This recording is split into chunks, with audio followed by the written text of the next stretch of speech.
new ones as well. Um, my name is Sweta Basrao. I head operations and I'm an editor at Founding Fuel. I've been a part of the founding team and I'm your host today. So today's conversation is on the theme, the best business books of summer 2024. It is based on D. Shivakumar's curated list. This is an exercise he does twice a year, and he's been doing it since 2019. All of us, including the subscribers, look forward to this list. Shiv, as we all know him, will be in conversation with three of the authors featured in his selection this year. That's Dr. D. Subbarao, Dr. Dana Sinclair, and Mr. Harit Nagpal. Now, none of them really need an introduction, and most of you will already be familiar with their profiles and would have read the extracts from their books, so I'll keep it short. I'll start with Dr. Subbarao, who is the former governor of the RBI.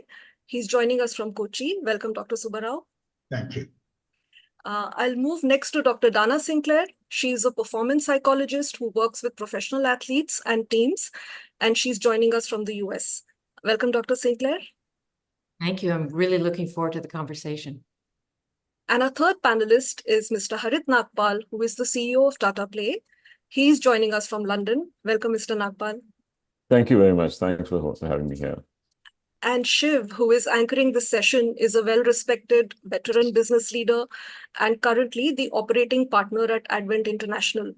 We are all familiar with his crisp distillation of the books he reads and his selection of best books twice a year. He is joining us from the West Indies on the sidelines of the T20 tournament. Hello, Shiv, and how we envy you. We're truly a multinational podcast for this now.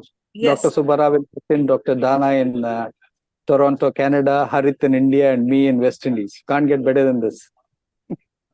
And Harit in London, by the way. Yeah, Harit London, sorry. Yes. So also in the room is my colleague Charles Assisi, who is a co-founder at Founding Fuel. And before I hand it over to Charles, Shiv, and the panel, a quick reminder, Ayush Soni and Kaira Jani are anchoring the YouTube chat. Ayush is a friend of Founding Fuel and one of our contributors. And Kaira is a third-year student at Ashoka University and is interning with us. Do keep your questions and comments coming in. Charles, over to you. I believe you have some questions for Shiv. Yes, thank you very much, Sweta. So, before I hand over the floor to Shiv, who's been doing this for many years for us. Shiv, like I told you earlier, one of the things I wanted to ask you before you take over is that what is common to the books that you have curated until now? So I think what's common to all the books in this list certainly is the ability to transform, the ability to change, the ability to pick up new things, and the ability to move forward. I think that's very important. Dr. Dana talks about that. Dr. Subbarao talks about it from his days as a district collector. And Harit also talks about it in terms of the case studies. I think the world and its ways of changing come from very different angles. From a personal angle from Dr. Sinclair, one a professional and bureaucratic stance from Dr. Subbarao, and a corporate stance by and large from Harit. The ability to change, and that is a theme that is resonating with you as well. Now, this is something that you had pointed out. When I'd asked you earlier, you said that you may have an answer that no one may perhaps like, but you will consider answering it when I do ask you. So, Shiv, just will you consider answering this? That now that I'm going to ask you once again. How is it that you read as much as you do? So I said this many years ago. I think if you don't read in today's world because you're so caught up, you'll become irrelevant very fast. So my advice to everybody on the podcast is please read as much as you can, whether it's articles, whether it's whatever you can. That's the only way you can ensure a long career and a relevant career. Great. Thanks, Shiv. And before I hand the floor over to Shiv, may I urge those of you who are listening in to please type in your questions into the chat box. And there is Ayush and Kaira who are monitoring it. And they will send it across to me. And I promise to share it with the panel out here. Well, over to you, Shiv. Thank you. Thank you, Founding Fuel. Thank you, Dana. Thank you, Dr. Subbarao. And thank you, Harit, for joining in. I'll get straight to the first question. The first question is common to all of you. And I'd like Dr. Sinclair to go first, followed by Dr. Subbarao and Harit. Why did you write this book? And how did you pick the title of this book? That's my first question to all of you. Over Well, to you, Dr. I never thought I would write a book, but after all my years of working with my clients, I realized that I want everybody to know how they can perform under pressure a little bit better. Because everybody performs, we all perform, we all want results, we all want to be good at what we do, but it's not always easy to get to your best when you're feeling pressure. And regardless of who you are or what you do, there are strategies that everybody can use to be better. And that's always a very satisfying thing. So that's essentially why I did it. And the name, well, it took a while to figure out the name, but ended up just going with something that everybody would understand in terms of trying to get a name like Focus or something. Dialed in means focusing no matter what domain you're in. So it cuts across domains, whether you're a business person or an athlete. So that's essentially why. Thanks, Dr. Dana, for that crisp answer. Dr. Subbarao? Thanks. First, let me address the question about the title of the book. The title of my book is just a mercenary. I considered a few other titles and decided on this one for the following reason. We in India are prone to complaining about our country or society, about how the country society is unfair, unjust, unequal. I complain too. But when I look back on my life, on my career dispassionately, I find that this country has given me so much. I went to a Sainik school with a government scholarship. I got a privilege to have gotten an IIT education, again with scholarship. I got into the IAS through MET exam. I reached the top echelons of the civil service, arguably because of merit, and I became the governor of the Reserve Bank. So whatever assignment I had, I tried to do my best. But the question that always runs in my mind is, what motivated me? Was I doing my best just because I was getting paid for it and I was working or doing out of a sense of duty? Or was I motivated by a higher calling? The way I understand a mercenary is someone who fights a war just because he's getting paid for it. For example, today between Russia and Ukraine, there are, I believe, third country people fighting. They fight for Ukraine if Ukraine pays more, and if Russia pays more, they shift sides and fight for Russia. They do their best, but they don't care who wins. So the question that I still struggle with is, am I motivated just because I got paid for it, or was I just a mercenary? That's the reason for the title. And for the second part of your question about why I wrote the book, I wrote an earlier book about my experiences as the governor of the Reserve Bank. A lot of people, especially youngsters who read the book, asked me, why didn't you write a book about your entire career? I pushed back on that suggestion for many reasons, the most important being that civil service memoirs are a crowded genre. I was not sure I'd make a difference, but I started writing during the COVID lull, and the final product is now out, which we're discussing. Thank you. Thank you, Dr. Subbarao. Harit? Yeah, for me, it was very simple. Just like person like me or you also, who worked for about 4 decades in a country. We've seen change like nobody else has seen before us, or probably is not going to see after us. Because, we grew up in an analog world. My first job, I remember we had 250 stock keeping units.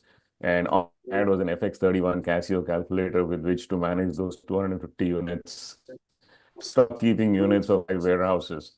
And today we are sitting here in 4 different continents conducting one little conversation live for audience around the world. And we would, in terms of organizations, I've started by saying good morning, sir, good evening, sir, good afternoon, sir, knocking on the door before walking into, now sitting in an open office where everybody's got the same seat and no seat actually.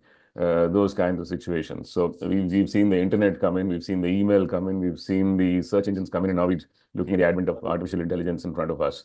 So we've been through a lot of, some disruptions were caused by outsiders, whether it is technology or the environment or the regulation or whatever. And some disruptions we actually caused ourselves. And therefore, adapt to these disruptions was key. And you can't even predict what the next disruptions are going to be. Like, I mean, like COVID happened some time ago, we couldn't even predict something like that. So you don't know what the next disaster is going to be. So I think it's key to learn how to adapt to these disruptions caused by outsiders or caused by you. And that was the reason why I wrote this book. Okay. Thank you, Harit. So, Dr. Sinclair, I come to you. In the book, you say, do your best when it matters most. So how does one recognize this issue of matters most part? And how did your coachees do this when you coach them? How does one recognize what matters most?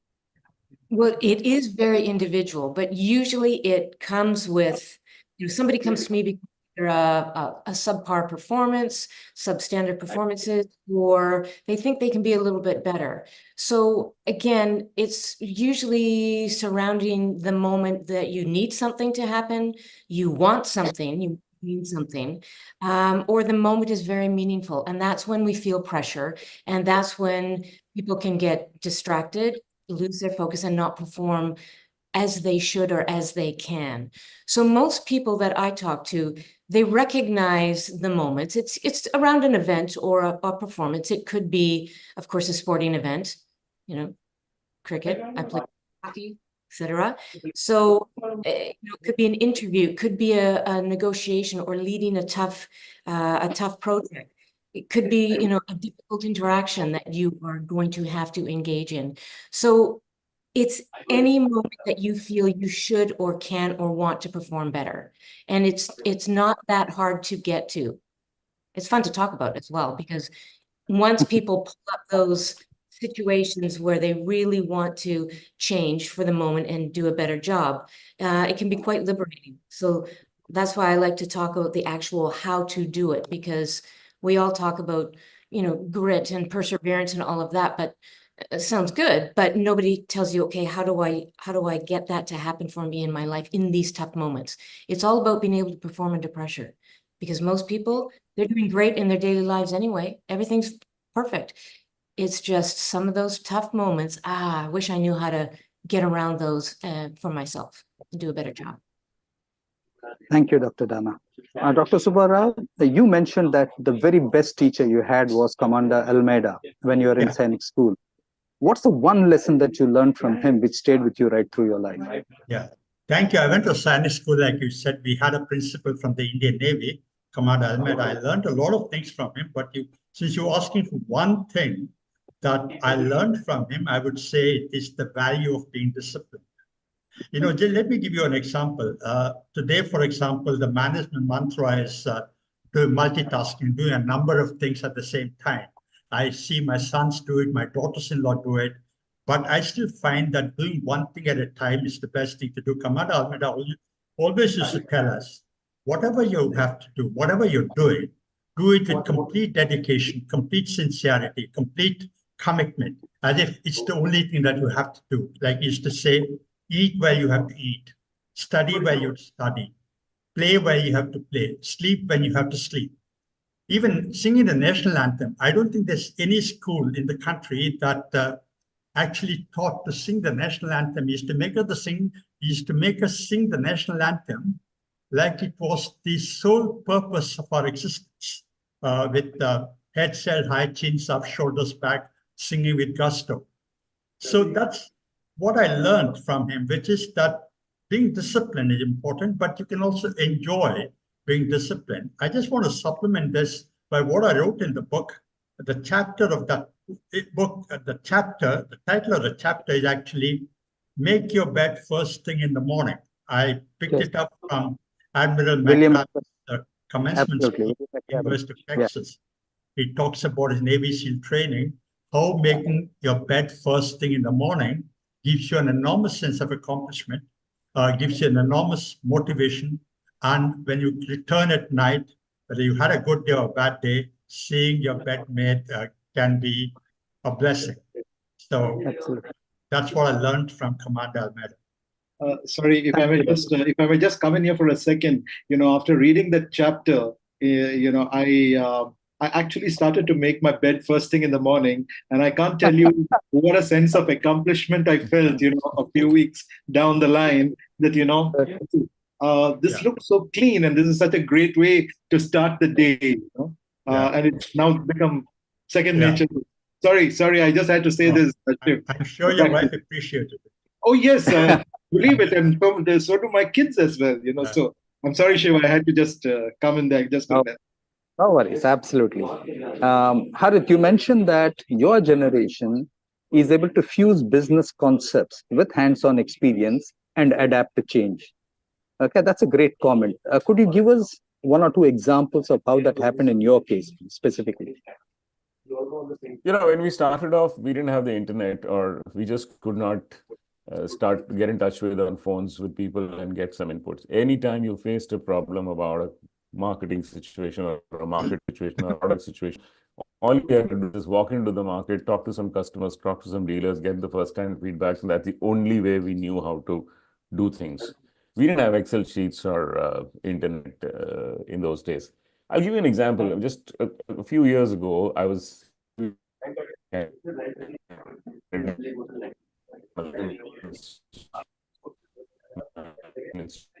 Buffering.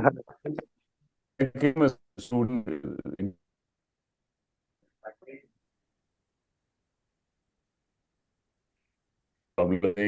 Sunday morning, I would go down to buy some ice creams for the week. I have a sweet tooth. And invariably, I saw that brand's cooler always had somebody else's ice cream in it. So I asked him, I said, do you know this shop? And he said, yes, I know this shop. I said, why is it? Can you tell me, why can't you keep your coolers pure, in the sense, carry your brands only? And he said, I can't say that because I haven't been there. I said, what do you mean? I mean, how much of a territory did you have? And he says, I had this road, it had 20 outlets.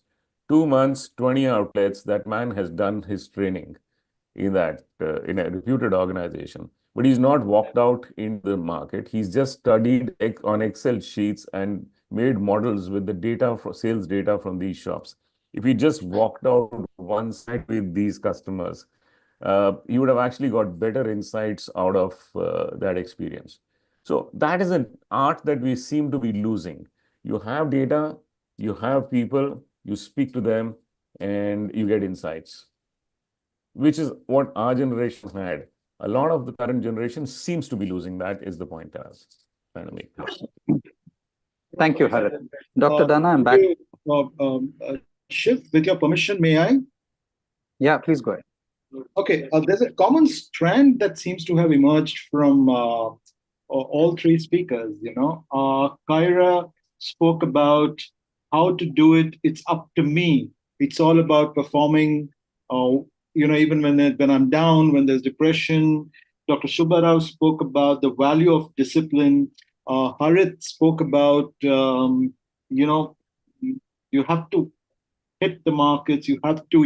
You can't just wait for, you know, automating, and, you know, there's a, you know, so are we missing something out here? Has something fundamentally shifted, you know, as a follow-up, you know, to the world we're living in right now? It's a question that occurs as I'm listening to the three of you speak. There seems to be a thread, or am I reading too much out here?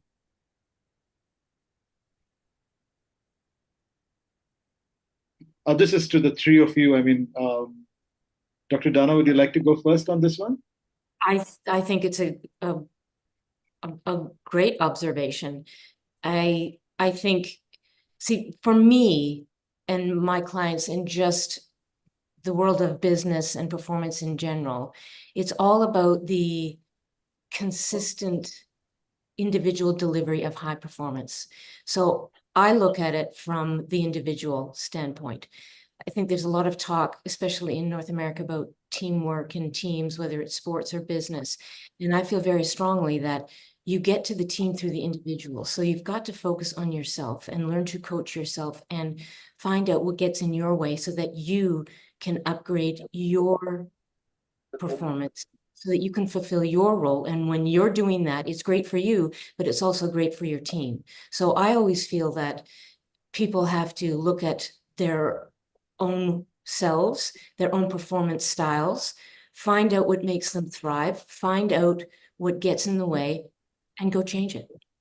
And we tend to complicate this and think, oh, it's too difficult, we can't do it. I'll just have to go with what I have or how I've always done it. And I say, no, it does take courage to try to be good. And there's a process in terms of how to do it. So give it a go.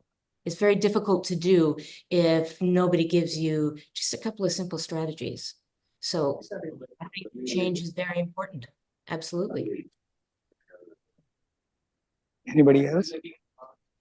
Yeah, I just want to comment about connect with the world changing and what I said earlier. I said the single lesson I learned from Commander Almeida is the value of being disciplined. I believe that's not changed. I learned that 50 years ago, and even today, I believe that youngsters can potentially gain a lot by being disciplined. What exactly discipline constitutes, of course, is subject to different interpretations in different contexts. But whatever it is, I believe that being disciplined always adds value to your performance, your efficiency, and your sense of accomplishment. Thank you.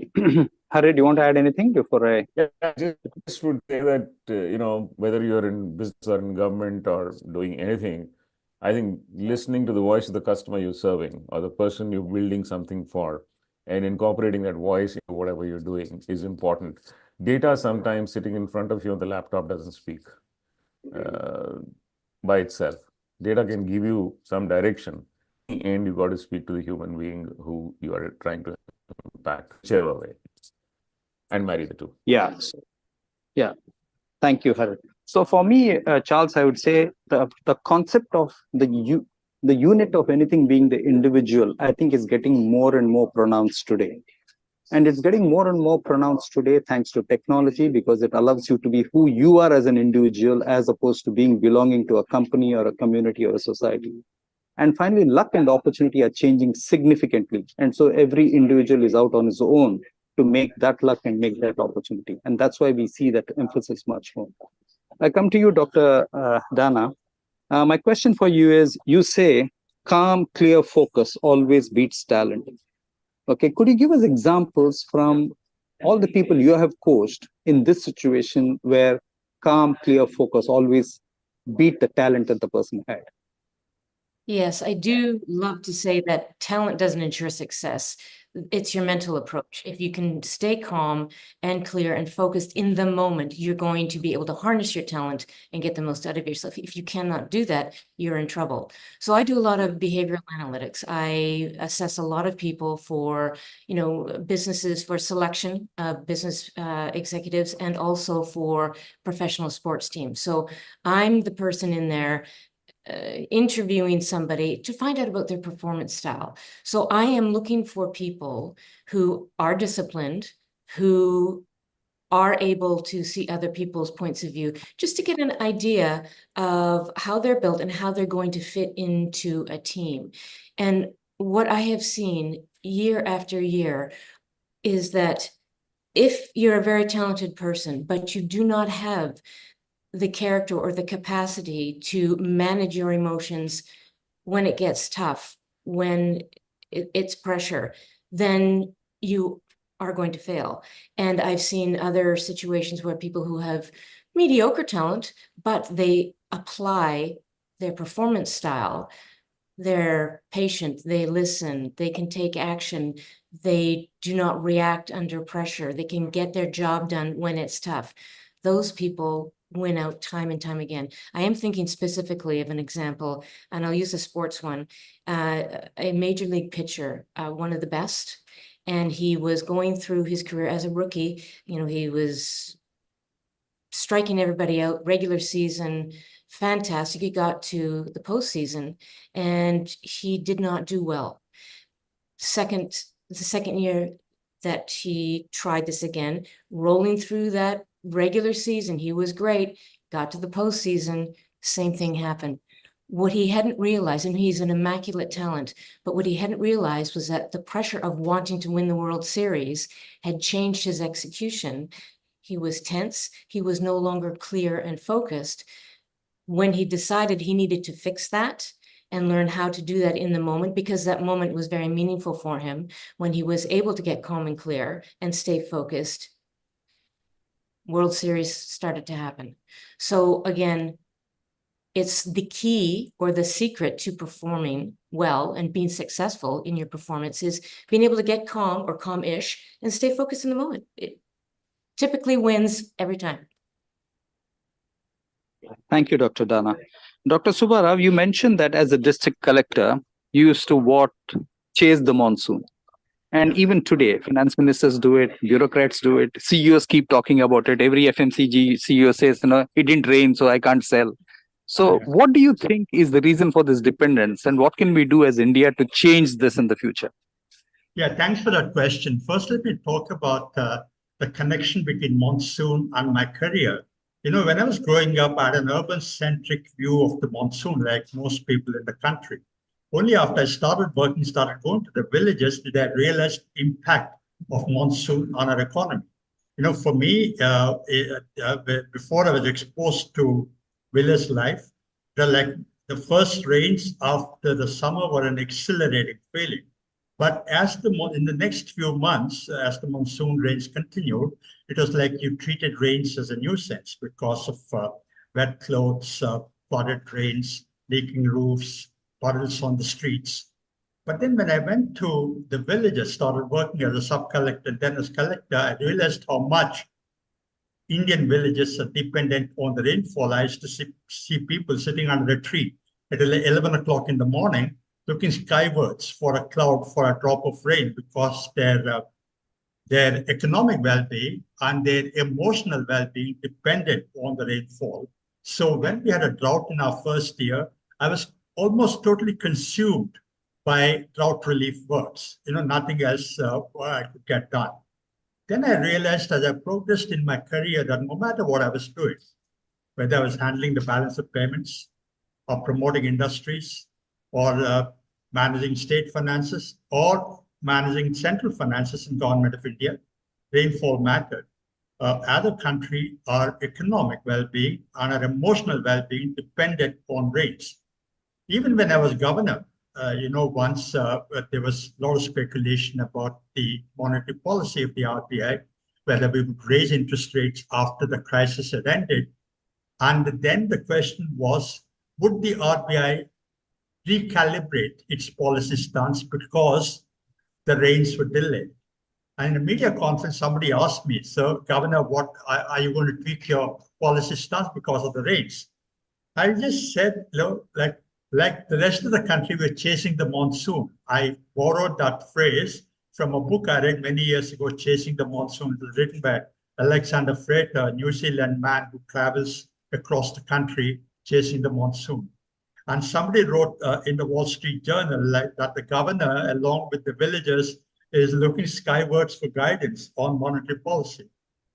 And now coming to your specific question, although over the years, agriculture as a proportion of GDP had fallen, it's about 15%. More than 50% of our labor is still locked in the agriculture sector. So the well-being of a large majority of the population depends on the performance of agriculture, and therefore on monsoon. We've not been able to sufficiently drought-proof our agriculture. So what we need to do to de-link or drought-proof our economy is to increase the productivity of agriculture. But if we do that, the agriculture sector will throw out about 50 to 60 million people. We have to find jobs for them in the manufacturing and services sector. So two things I would say: improve the productivity of agriculture as we must, and find jobs for this agriculture labor that will be thrown in the manufacturing and services sector. Thank you, Dr. Subbarao. Harit, you had a long career where you moved from categories and brands and moved up the ladder. And now you left Vodafone Idea many, many years ago. On reflection, if you were to look back now, more as blue skies thinking, what do you think Vodafone Idea could have done better to adapt and thrive in the current economic situation or telecom situation? Okay, some people are going to kill me for that, but let me say it. You see, we had a great brand, probably the best in the entire sector. Our customer service was absolutely superior, but economics were much better than the others. great team, great management team, lean structure. Everything was going for us, distribution, you name it. And yet, and this is not unique for Vodafone. I mean, one of the companies that you worked for also went through the same cycle. Market leaders and then went to nothing. And there are many examples like these. And these are the people who miss the next wave because, once you're in business, you need to be conscious of technology changing, customer needs changing. 3G to 4G was one change that happened. And Vodafone was obviously slow at rolling out 4G. And that's the time when people are moving from use the phone for pure voice and text to surfing the internet. And 4G was basic bedrock for that. Now, if you delay launch of rollout of 4G, assuming that 4G is not going to be as effective and 3G is enough, then that's the outcome that you have. And after some time, it becomes too late to react.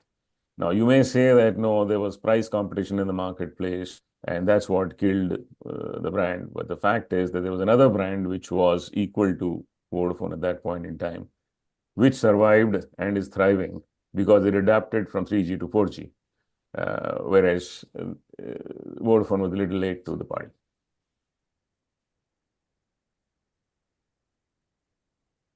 Thank you, Harit, for that. Charles and Shweta, I hand over to you now for the questions because we've done 30 minutes and 4 questions each. Now, if you could take on from here. Okay. You're running away. But I'm not going to let you. I'm pretty much here, but I recognize that audience will want a lot more interaction with the authors. Yeah, sure. So we'll get to that, but we'll get to the audience. There are some questions which are coming in, but before coming to that, there's an interesting question that is, well, at least I think that's an interesting question, and I want to direct this to all 4 of you. Well, the point that Dr. Dana made, the pressure of having to get to execute gets people to lose their focus at times, and you made it in a very interesting way. Now, all 4 of you, the others of this panel, have been in pressure cooker situations, and I heard you speak about it. I'd like to start with you, Dr. Subbarao. You spoke about chasing the rain. Now, that is from a policymaker's perspective. But how did you keep your head around such a situation? How did you go to bed? Yeah. When all of this was unraveling, because I've heard commentators on, in the pink papers talk about, how interest rates could be kept low, but the RBI is not doing what it ought to be doing, etc., etc., etc. But from your perspective, how did that be? I've been asked that question a number of times before, so it's not the first time I'm trying to respond, but I don't believe I have found an adequate response for that. When you're faced, what I learned is that in public policy, in fact, even in the private sector, there is no black and white. It's all shades of gray.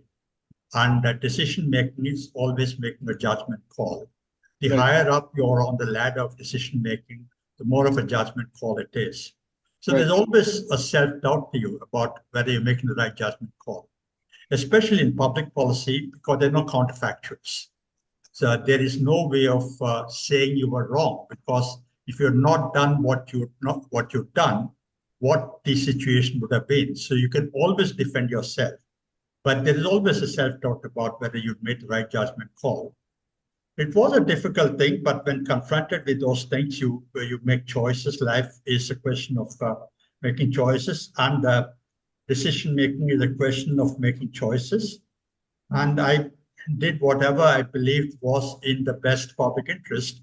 And I also want to say that the higher up you go up the ladder, the more important, the more critical your decision making is. So that weighs on your mind. Yeah. Right. So if I were to bring this question to you, Harit, I mean, you were speaking about Vodafone, right? And I remember I used to be a Vodafone user and used to swear by that brand. And I guess but like you said, we've all seen it. What happened to that brand? Now, what did it take for you to take it to where it was? And you've seen where it has gone. But I'm sure there were many crises that it dealt with as well. And the telecom sector was a mess really at a certain point, and it still is not in a pretty good place. If you were to reflect on, what would they be, and how did you go to bed? I think like Dr. Subbarao was mentioning, and I would add to that by saying that as you go higher up the rungs, as such, the direction that the organization takes comes from the top. And if the top is engrossed in operations a bit much, then the space that the mind has for reading and directing gets limited. Right. So you require a bunch of people who are specialists below you to run the ship. And you swooping in once you having the ability, because of your experience, to swoop down to the ground, but get back to 30,000 feet above, often enough, up and down, but spending most of the time in the 30,000 feet zone and not on the ground as you go higher, because you are the captain and you're running the ship. Right. So strategy is guided. You're able to guide the strategy where you reflect upon your past experience, but you have able people running that ship and you trust them. Right. You give them the direction and you move away. You're not breathing down their necks when they're delivering. And you have to create that space to see ahead. And that's where very often we miss out on gazing into the future. Right. Shiv, if you were to come in here, and I know that you have also tided over many crises. So I would say, more from a principle point of view, there are 3 points I would always say as leaders when you look at the situation.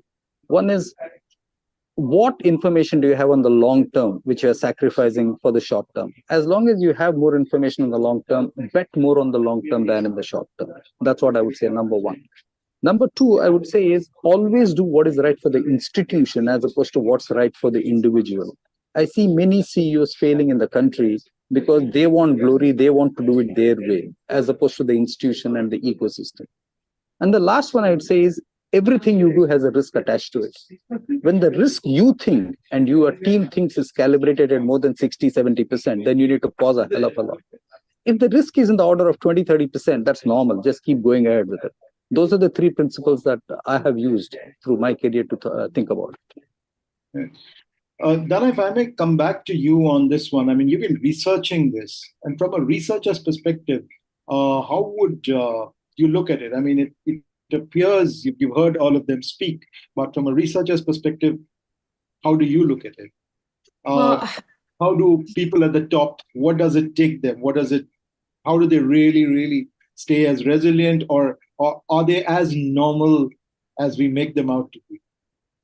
They're usually pretty normal, but they have some other things going for them. I think the best leaders, what they do is they have learned to manage their own emotions first, whether it's being able to be more patient. But what they can do is they can actually settle themselves, soothe themselves enough so that they can think. Because if they cannot think, they will not be able to execute when they need to.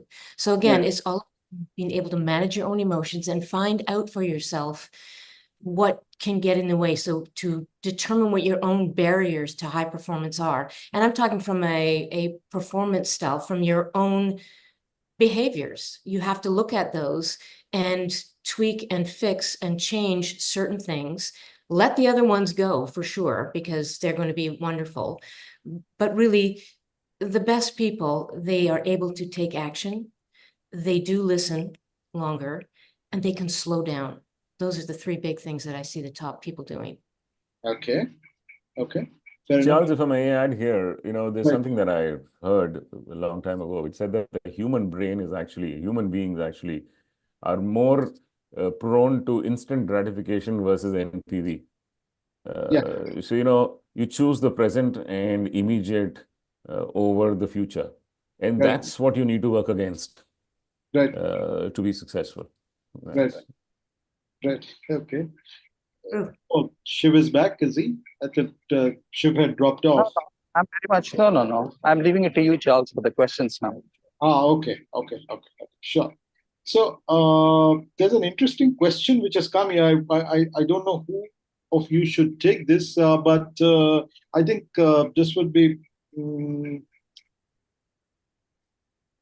This is something on. Let me read this out first. This is from PSP Srinivas, who has come in. That has come in. These days, especially in the IT industry, only tech skills are valued to get a leadership role, and business sense is not valued much. System skills have become more important than people skills. Is this something you would agree with?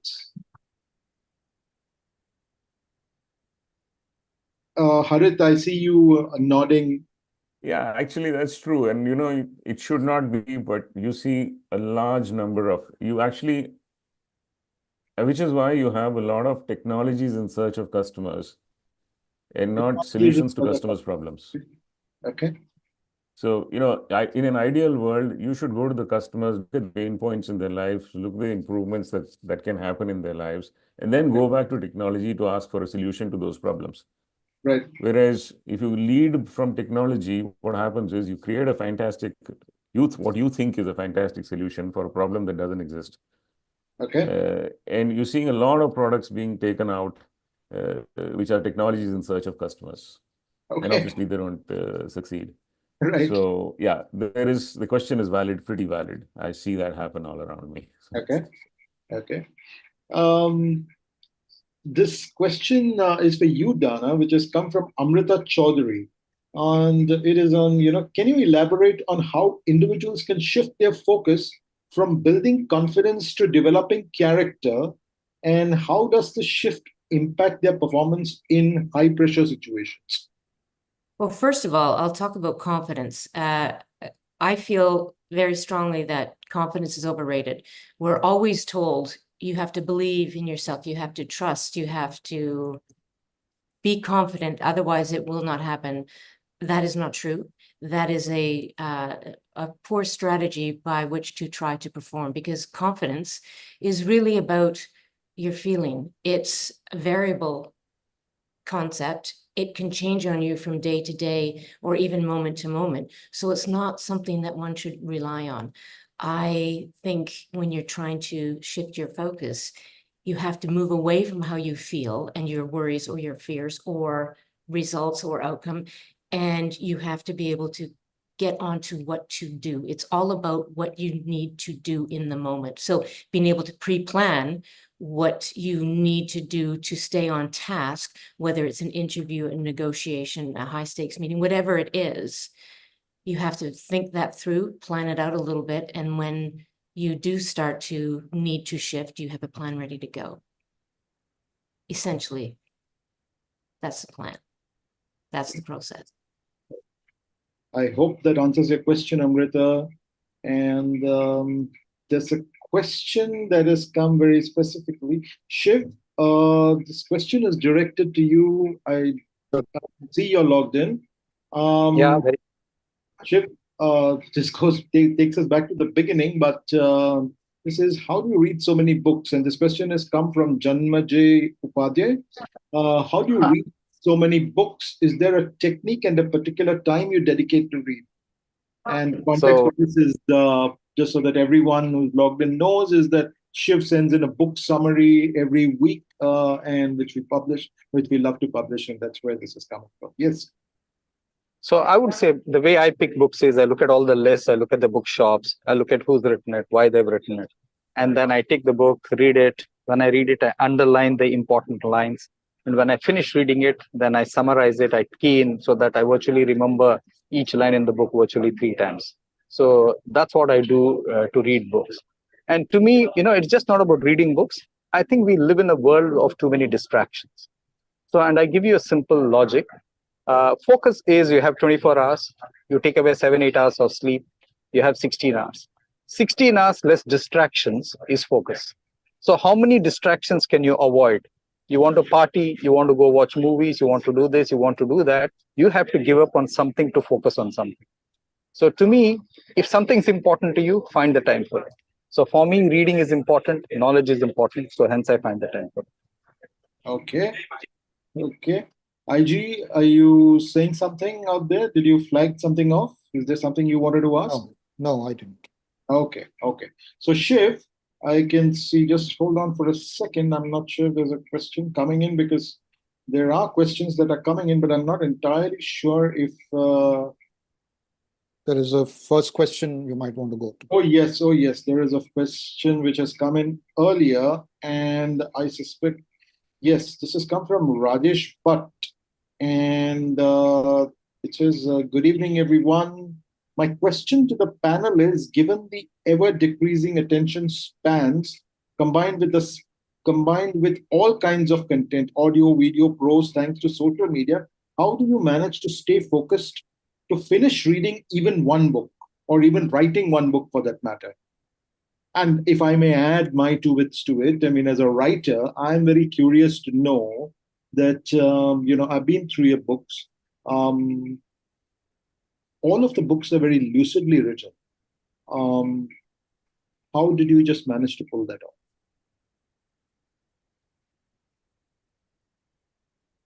Maybe you should ask the three authors first, Yes. Charles. Yes. This is a question to the panel. I mean, who of you would like to go first? So how did we pull off writing a sort of a lucid book? Yes, how do you pull off writing? Because I know writing is mentally exhausting, and by the time you're done with it, you're absolutely tired, and yet continue with your day job as well. Well, that's true. I think, like with anything, you have to make a decision, of course, that you're going to try to do it, and not get waylaid or pulled off course because of your fears or your worries. So we all get distracted.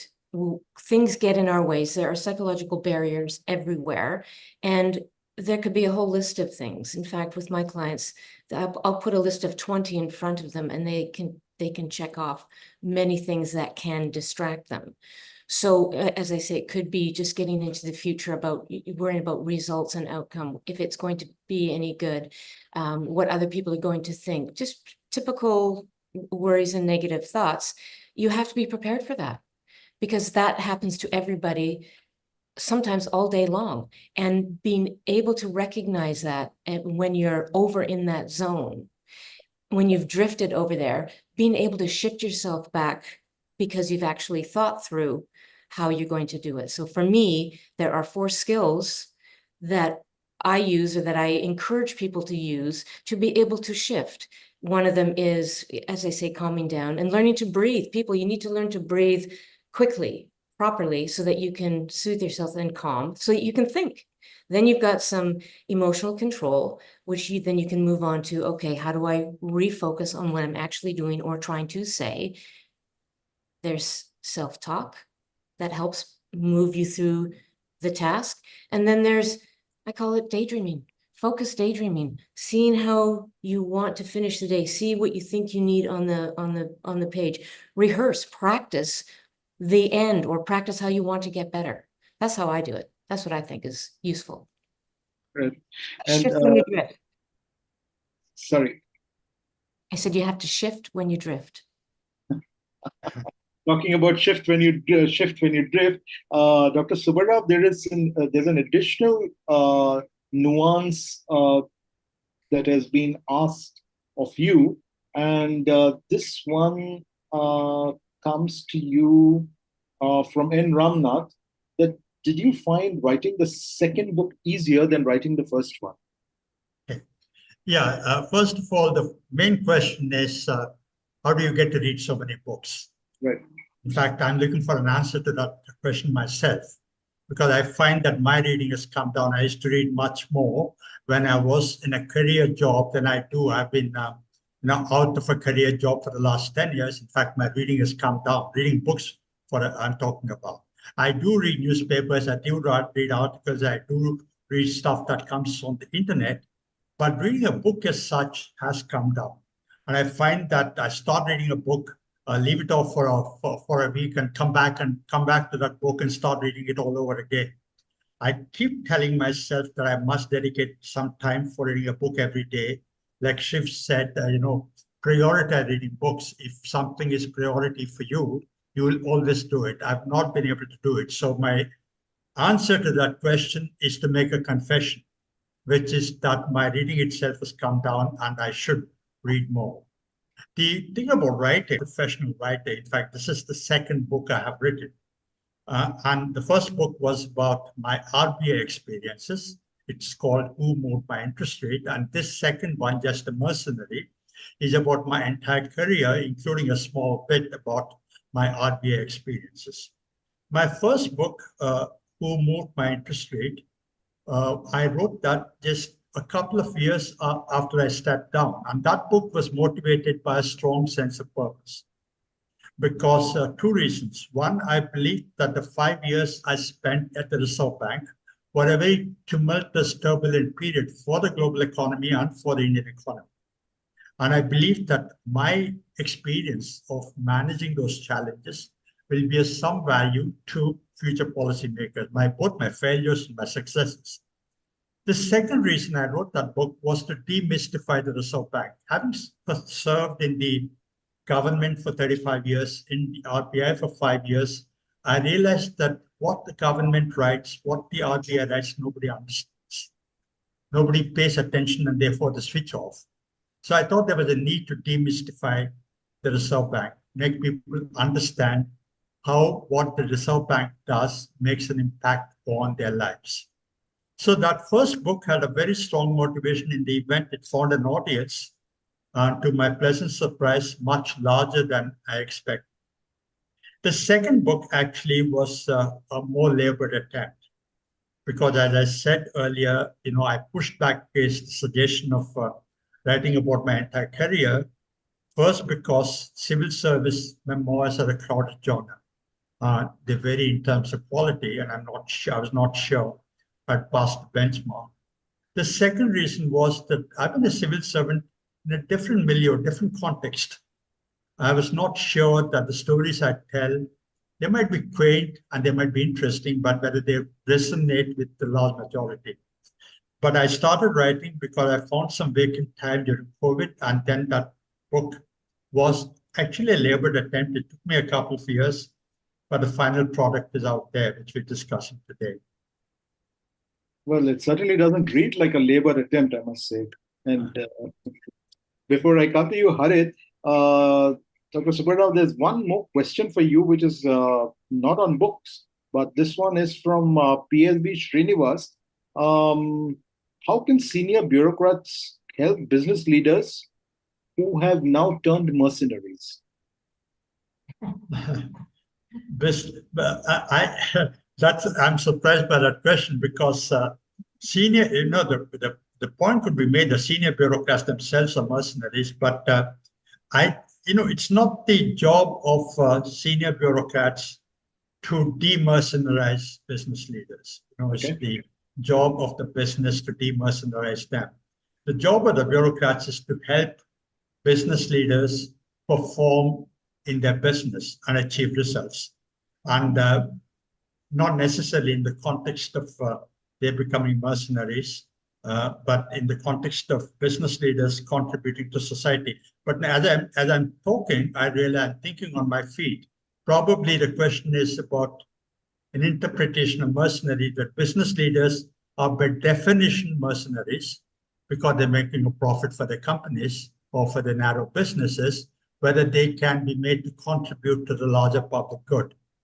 I mean, I think of that like Adam Smith, which is that if you're performing well in your business, even if you're acting selfishly, you will contribute to the common good. That's the fundamental tenet of capitalism.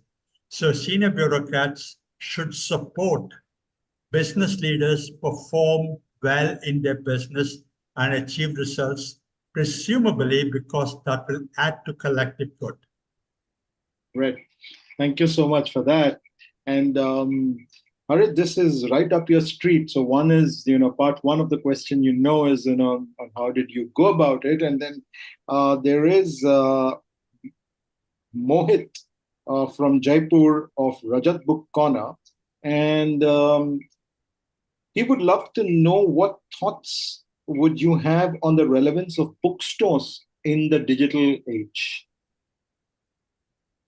Yeah, so answer the first question. The thoughts really that come to me, the structure of the book really, whatever you're writing, comes, I believe that everybody needs to have that do nothing hour in a day. When you're really doing nothing, where there's nothing on your mind, there are no distractions. And that's when you dip into your experiences, your interactions, and create a new structure for what you're going to write about. So I've tried various thoughts. You can't shower for an hour, or you can't do various other things for an hour. So the only thing that I could do for an hour was take a walk. So that's become kind of a routine now. I have to walk for an hour, not for the physical activity, but more for creating a skeleton or a framework in my head of what I'm going to do. And that's not always about writing a book or writing an article. It's about what you do at work also, as to what is the next thing that you're going to do at work. And that's when, so that 1 hour is critical for me.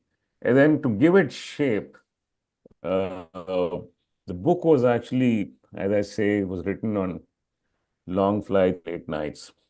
And so every time I found a long flight, those 7, 8 hours, I would not sleep, and I'd sit down and punch whatever I thought over the last 10 days or 8 days of my walking.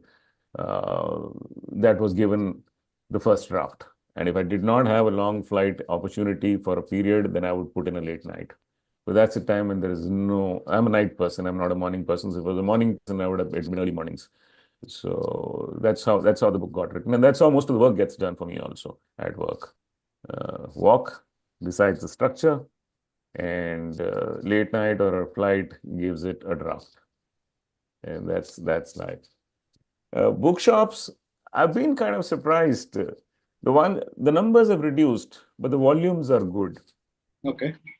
Wherever you go. I mean, when you go to an airport, you can't find space to browse because there are so many people standing in front of the top 50 or the top 20 or whatever that shop has. So I'm surprised, but the numbers are reducing for sure. And audiobooks are, I think, taking over. And online sales are obviously much higher than. So the books are getting sold. It's not that books are not getting sold, but they're getting sold through online, largely. Right.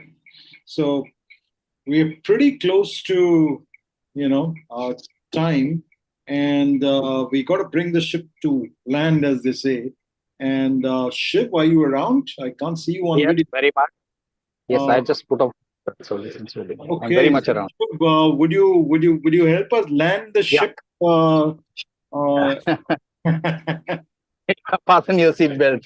We're crossed 10,000. Your seatbelt. Anyway, I'm going to pass it on to the pilot. This is fantastic conversation. Thank you, Dr. Sinclair. Thank you, Dr. Subbarao, and thank you, Harit, and everybody in the audience for participating. My final question to all three of you is a very simple one. Which book that you read in the last 1 year you liked and you would recommend to this audience? Which book that you read in the last 1 year you liked and you would recommend to this audience? That's all. For me, there is one book which I just finished reading last week. I should have read it 6 months earlier, but I finished. It's a book on investing, and it's a very interesting book.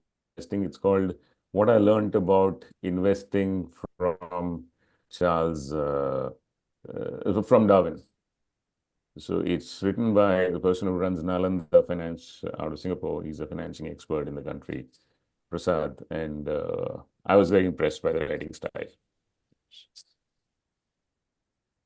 One that I read recently is called Fear and Other Uninvited Guests, and it's by a woman named Harriet Lerner, and it's a wonderful look at your own internal fears and worries and how to overcome them, and great stories, real life stories. Such a pleasure to read. Well, as I admitted earlier, I read very few books in the last 1 year, but the book I recommend for this panel is The Coming Wave by Mustafa Suleyman, because artificial intelligence has been, so much of a talk that I just wanted to understand in a comprehensive way what impact it might have on our lives on the world. And I found this book very good, very comprehensive, not much of a jargon, but it talks about the power, promise, and perils of both artificial intelligence and synthetic biology. So I found that very, very useful to get a comprehensive view of how we can adapt to these coming technologies. I would strongly recommend that. Incidentally, Suleiman had since joined Microsoft as head of their AI. Okay, thank you everyone for that. And Charles and Shweta, I hand over to you to do the usual stuff and closing down the session. So it was wonderful. Thank you, Dr. Dana Sinclair. Thank you, Dr. Subbarao. Thank you, Harit, from my side. Thank you very much. Thank you so much. Thank you so much, really. Sweta, over to you. Yeah, I was listening with great attention. So many takeaways on reading well, the discipline to write well, handling pressure, and staying relevant. To the people who are listening to this on YouTube, this doesn't end with this discussion. You can expect a recording and a short takeaways in your inbox by Saturday, 6 p.m. That's tomorrow, 6 p.m. A big thank you to all the panelists and to the participants who are watching this live stream. Thank you very much for spending your Friday evening with us. And last but not the least, I'd like to thank my colleague, Senior Editor N.S. Ramnath, and our intern, Ananya Dinesh, for anchoring the backend and making sure that this Founding Fuel Live could come to you flawlessly.